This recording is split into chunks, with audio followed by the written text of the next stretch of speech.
Hey guys, it's Bo. We're back in the Sports Lounge, man. We've been doing a lot of stuff, a lot of ordinary stuff, a lot of out of ordinary stuff that we've personally done, seen to be humorous and have fun with the show. Because you got to have fun. Because really, in the spectrum of thing, sports doesn't make a difference except for the fans and the individuals that we want to see, the people we want to see on TV, the athletes that we just cherish, and the programs that we follow. Now, I'm holding in my hands right here. I don't have a cigar. I don't have an adult beverage. I got knocked for having cigars and, adult beverages all the time. So we're going to go over here. We got the top 25 poll in basketball. First off, there's some fraudulent teams on here. I'm going to go down the list of fraudulent teams. UCLA, which stands for lame, UC lame, is number 3 on here, and most of these polls are number 2. Dude, they should be a little 10. 10. And on here, there's also a couple other fake squads. They got the fake 10. The fake 10! When has the fake 10 ever done anything? We should probably give a phone call to Indiana. Oh, we should. Yeah, the phone's a bad analogy, guys. Maybe text message. No, that's a bad analogy, too, with Indiana. Maybe we should go out to lunch. Oh, Indiana, sorry. We just can't do that anymore. We got to, keep things a little clean on here. But we got Wisconsin, Purdue, Michigan State, Indiana. That's powerful in itself. But when is the Division I schedule real? When is the fake 10 real? It's never real. It's always fake. That's why it's called the fake 10 outside of the Big Ten area. On here, Michigan State. Now, I love Michigan State. That's probably the Big Ten school that I cherish. But come on, man. They lose to everybody. Netzel, I like the kid. I can't even say his name right. I have more faith in the women's program at Michigan State than I do Michigan State right now. The guys need to show some guts. The guys need to have some moxie, and they don't have it right now.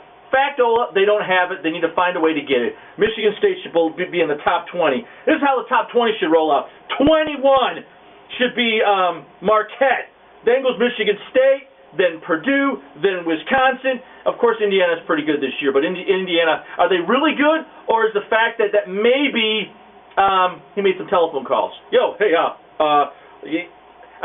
First off, what does it do with phone calls? There's certain time parameters, right? I think all the coaches realize there's time, when to call and when not to call. I'm wondering when Sampson's going to get on the bandwagon because poor Indiana just got kicked in the teeth. They had a great season going, and they got kicked in the teeth. I'm still going to call them fake 10.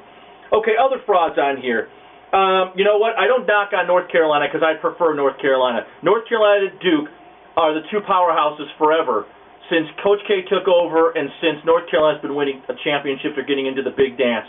North Carolina is by far the strongest team. They've got the coach who's won. He's got a recurring class. He's got underclassmen and he's got upperclassmen. Lowerclassmen, actually undergrads, underclassmen, whatever, however the dang terminology works. This isn't ESPN. This is us. This is the Bo Sports Lounge. We come at you true.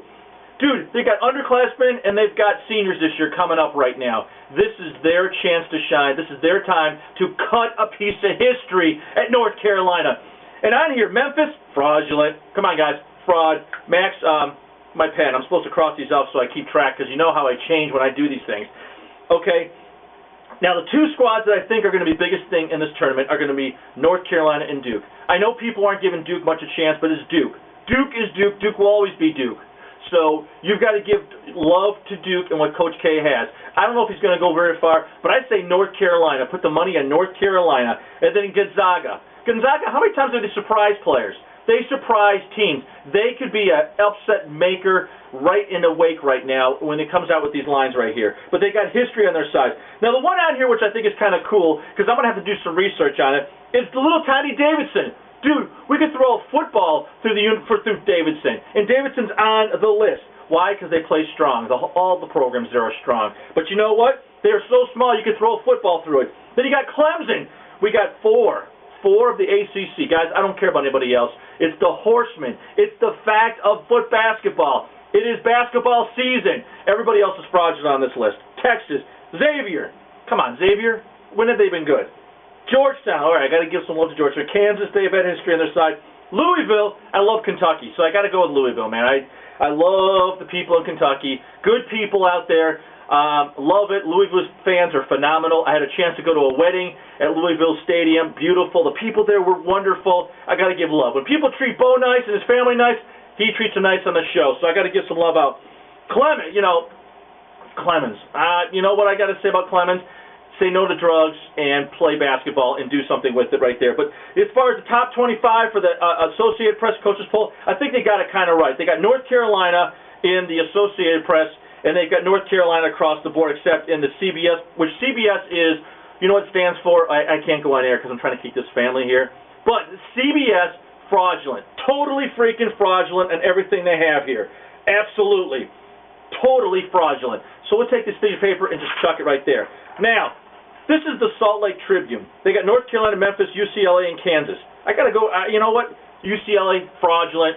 Fraud. Beep. They're going to be out quickly. Kansas, you're going to be there. Tennessee, you know what? I don't know if you've been there before. I don't know if you got the maturity and the guts to stay with the Tennessee. You know what? I got more faith in Pat Summitt. I think Pat Summitt should take over the guys program.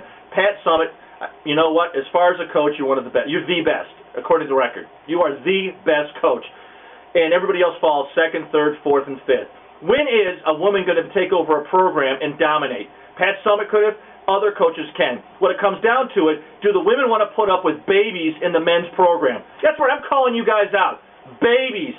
You know what? I got a lot of friends, a lot of coaches out there. But some of these Division I programs have a lot of babies on the squad that like to show, where's me? Women's program is about us, about building a team. Now, granted, there's a big difference between the guys program and the NBA. The NBA is full of prima donnas, and we're going to get BME on here so we can give some love and some hate to the NBA, and we can talk back and forth. Fan, statistician. You know what? You know what I say about statisticians? If you can't play, you count. That's the bottom line. Oh, it's the way it is, guys. I'm sorry, but you know what?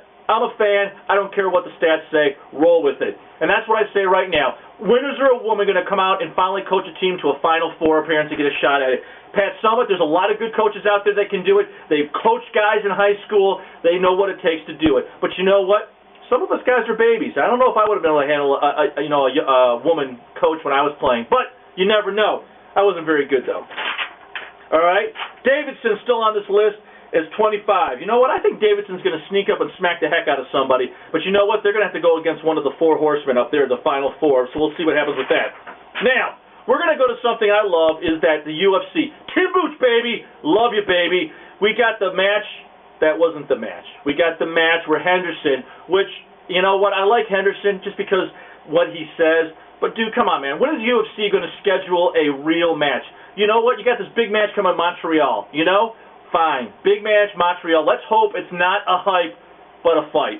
Let's hope it doesn't fall into professional boxing. Let's make sure that the undercard is as good. Because you know what? I've been hearing more and more, been reading more and more about the UFC. Dana White is God right now, but he's not the living God. He's not the fat God. He's just the president of a company that is lucky that he had everything fall into place. Luck is on the side of those who take a chance and do it. Dana and his folks did. But he needs to keep rest. He's taking pot shots at other divisions and other leagues out there. I like the IFL. I wish the IFL was more on standard TV like it was before so I could follow the fighters. And I got to go through the internet, research it, because I don't have HD Net where I'm at. Sorry, guys. I got Fox Sports Network, and we're reliving last year's stuff. I want to see this year's stuff live like you did before. So if you guys could change that for Bo, I would appreciate it, man. Lastly on here, man, I can't wait for CBS to come out. CBS is going to dump money into this new fight for mixed martial arts. You're going to see some of these things start catching up. More of these networks are going to dump money because a little bit of money gets a lot of results from us knuckleheads who like following fighting. Now, there's a difference between brawling and fighting. These guys are fighters. They know how to fight. They know what to do. They're grapplers. The brawlers, they don't make it this far, guys. This isn't a tough man competition anymore. This isn't two fat guys going out and knocking out outside of Tank Abbott. Sorry, Tank, you're a fat guy. If they're fat, they are good. If they're cut, they're probably going to they're too slow. Their muscle mass can't push it faster. Guys who are like Chuck Liddell, Rampage, who have a little bit of body fat, can bring some wood and some iron. When they hit you with that right hook, left crook, uppercut, knee, roundhouse, it's going to knock you out, baby, right in the jaw. And you know what? In mixed martial arts, these guys live longer and fight longer because they're not being knocked out. They got submissions, they got hurt, dislocate a shoulder, always get popped back in. No problem right there, man. Now we're going to skip over to NASCAR. This week coming up, it's Atlanta. Now, the NASCAR results, I got to say, people...